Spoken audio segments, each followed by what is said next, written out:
Musk's most important company is Neuralink. His goal with Neuralink is to build ultra-high bandwidth brain-computer interfaces for human mind and eventually giving humans the option to achieve a symbiosis with artificial intelligence.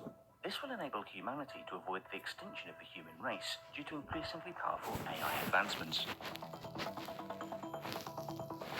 We want to have a human-brain interface before the singularity, or at least not long after it, to minimize existential risk for humanity and consciousness as we know it.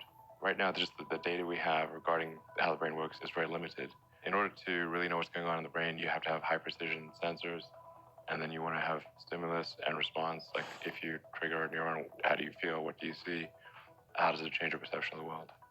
The machine side is far more malleable than the biological side. So it will be the machine that adapts to the brain. That's the only thing that's possible. The brain can't adapt that well to the machine. There will be some adjustment to the brain because there's going to be something reading and simulating the brain, and so it will adjust to that thing. But the vast majority of the adjustment will be on the machine side. The vast majority of our intelligence will be digital. And I think there's room for optimism given that the cortex is very intelligent and the limbic system is not, and yet they work together well. Perhaps there can be a tertiary layer where digital superintelligence lies, and that will be vastly more intelligent than the cortex, but still coexist peacefully with the cortex and limbic system.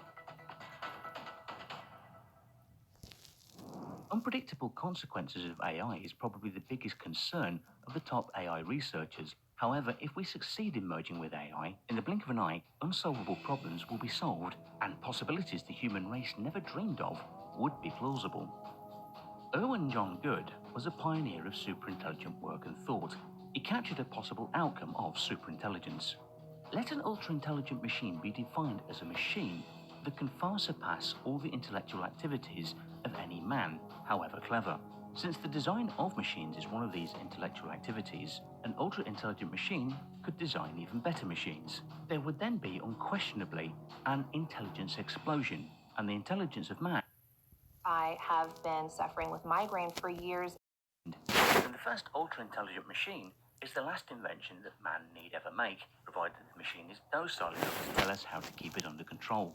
In terms of how much pre-design is required, as long as the task of designing a superintelligent AI can be delegated to another AI or its successor, there's no risk that the first superintelligence may have to face irretrievably hard tasks. Being a Type 1 civilization means we would have complete control over all the energy on Earth. We would need to be to sustainably model, understand, replicate, and control all the energy on Earth. It might take a few hundreds of years, but is a small amount of time on the timescale of the universe.